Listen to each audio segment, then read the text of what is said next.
اور ہم 66ویں نمبر پر آتے ہیں. اس کے باوجود بھی خودکشی کا ریشو ہمارے ہاں وہ بھی 66ویں نمبر پہ آئے گا. تو آپ کو پتہ ہی نہیں ہے کہ خوشی کی ڈیفینیشن کیا ہے. صحیح.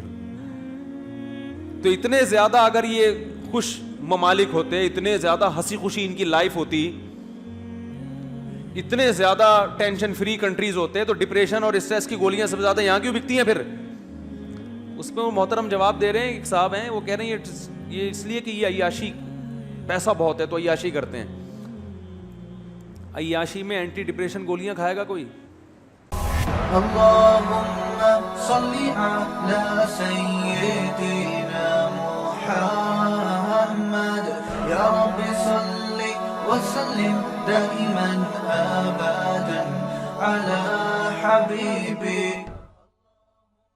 کہ قرآن میں کیا آتا ہے, وَإِذَا سَمِعُوا مَا أُنزِلَ إِلَى الرَّسُولِ, جب رسول پہ جو کلام نازل ہوا یہ دیکھتے ہیں, تَرَىٰ أَعْيُنَهُمْ تَفِيضُ مِنَ الدَّمْعِ, آنسوؤں سے ان کی آنکھیں بہنا شروع کر دیتی ہیں, حالانکہ آنکھیں کسی کی نہیں بہتی. جب نبی صلی اللہ علیہ وسلم پر یہ آیت نازل ہوئی, آپ نے عربوں کو پڑھ کے سنائی, تو کسی عرب نے یہ اعتراض نہیں کیا کہ تحقیق سے پتہ چلتا ہے کہ آنکھیں نہیں بہتی بلکہ کیا بہتے ہیں, آنسو. وہ سمجھتے تھے بھائی ان کا مطلب کیا ہے, مقصد یہ کہ بہت زیادہ روتے ہیں بس, اس کے علاوہ اور کوئی مقصد نہیں ہے.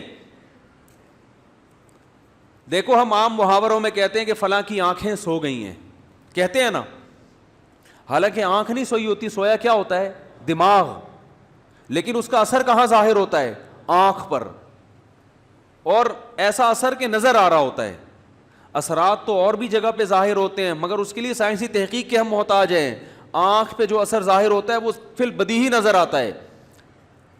تو اسی طرح قرآن دل کی طرف نسبت کرتا ہے, اس لیے کہ دماغ میں جب بھی کوئی چیز داخل ہوتی ہے, محبت یا خوف, اس کا فوری اثر کہاں آتا ہے, دل پہ. دل کی دھڑکن تیز ہو جاتی ہے. تو اس لیے ساری دنیا میں جب بھی کسی سے محبت یا خوف کا تذکرہ کیا جاتا ہے, یہاں تک کہ سائنسدان اپنی لیبارٹری سے باہر جب اس بات کا تذکرہ کرے گا تو وہ بھی کس کی طرف نسبت کرے گا, دل کی طرف. جس سائنٹسٹ نے یہ تحقیق کی ہے نا کہ انسان دماغ سے سوچتا ہے, دل سے نہیں سوچتا, وہ بھی جب گھر میں جا کے عام مجلس میں بات چیت کرے گا تو سوچنے کی نسبت کس کی طرف کرے گا, دل کی طرف. وہ بھی یہی کہے گا. تو اس طرح بہت سی قرآن کی باتیں ایسی ہیں جو قرآن نے اس زمانے کے محاوروں کے اعتبار سے بات کی ہے, اس کو آج کل ملحد لوگ, ایتھیس لوگ یا قرآن کے انکار کرنے والے لوگ سائنسی تھیوری کے مقابلے میں لا کے پیش کرتے ہیں. تو یہ حماقت ہے, یہ اس کی علامت ہے کہ آپ جو چیز جہاں کا ہے نا وہ وہاں کے بجائے کہاں لگا رہے ہو, وہ کہیں اور استعمال کر رہے ہو آپ اس کو. تو بات کہاں سے شروع, کہاں سے چلی تھی. اچھا اس میں بھی حکمت ہوتی ہے, جیسے قرآن کہہ رہا ہے نا ان کی آنکھیں بہنا شروع کر دیتی, یہ مبالغہ ہے, بہت زیادہ روتے ہیں. جب کوئی کہتا ہے نا کہ بہت زیادہ روتے ہیں تو گویا آنسو نہیں بہ رہے بلکہ باقاعدہ آنکھیں چل کے جا رہی ہیں. تو شاعروں کے کلام میں بھی یہ مبالغہ ہوتا ہے. شاعروں کے کلام میں تو بعض دفعہ جھوٹ مبالغہ ہو جاتا ہے, اس لیے وہ غلط ہے. تو قرآن مجید میں اللہ رب العزت نے الحم سے لے کے والناس تک یہ قرآن کی صداقت ہے کہ کوئی ایک بات بھی ایسی نہیں. اچھا یہ بات خوب یاد رکھیں, قرآن میں یہ نہیں ہے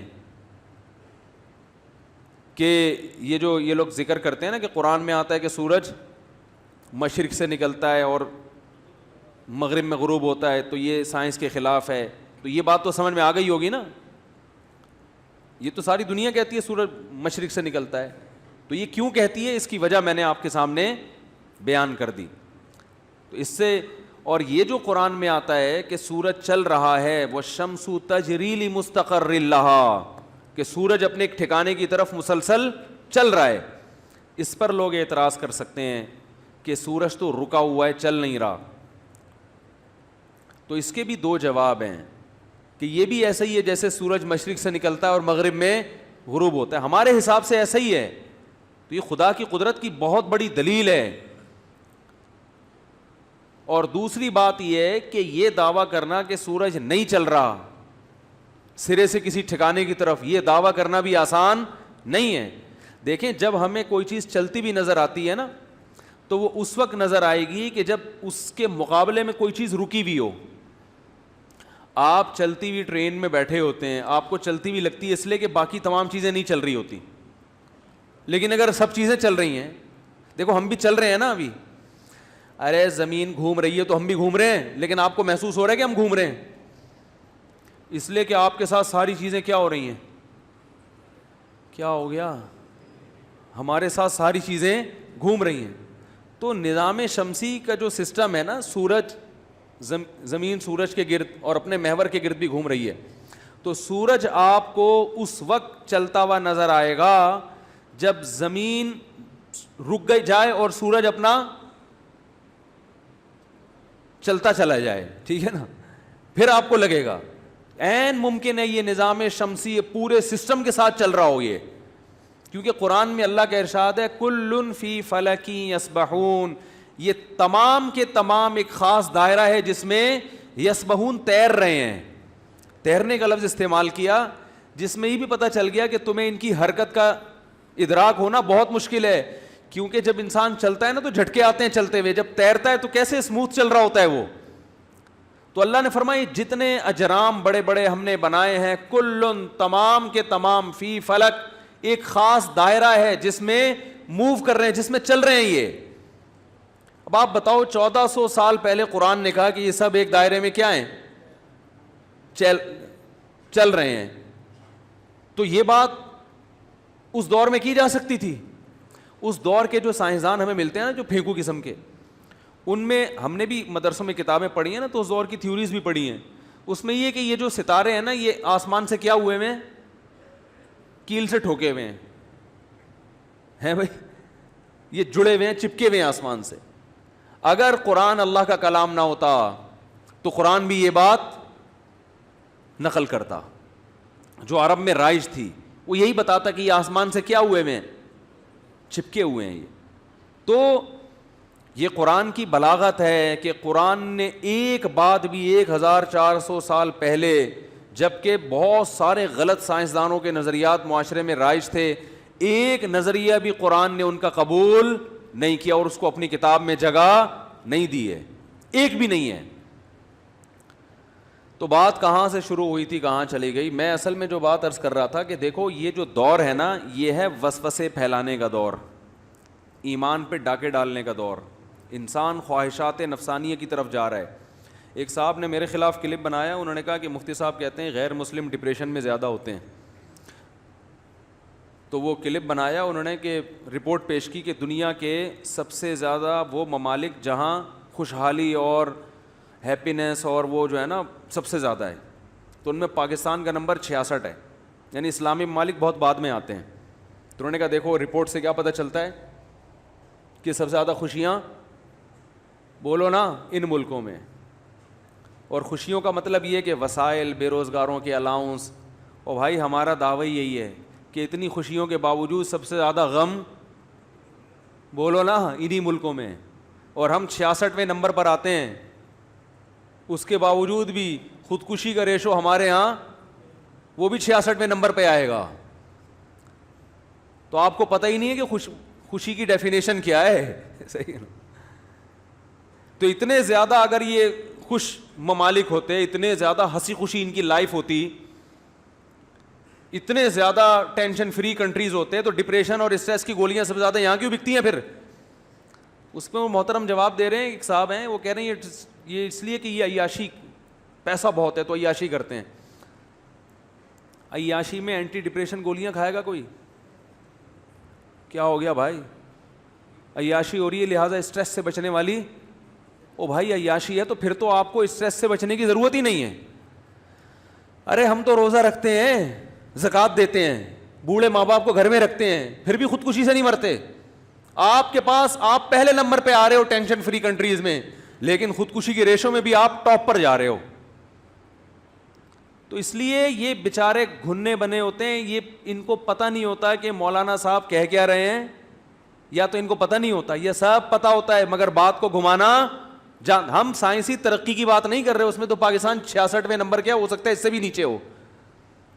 ہم غربت مہنگائی کی بات نہیں کر رہے, ہم سہولتوں کی بات نہیں کر رہے, وہ تو آپ اس میں لوگوں کے امام ہیں.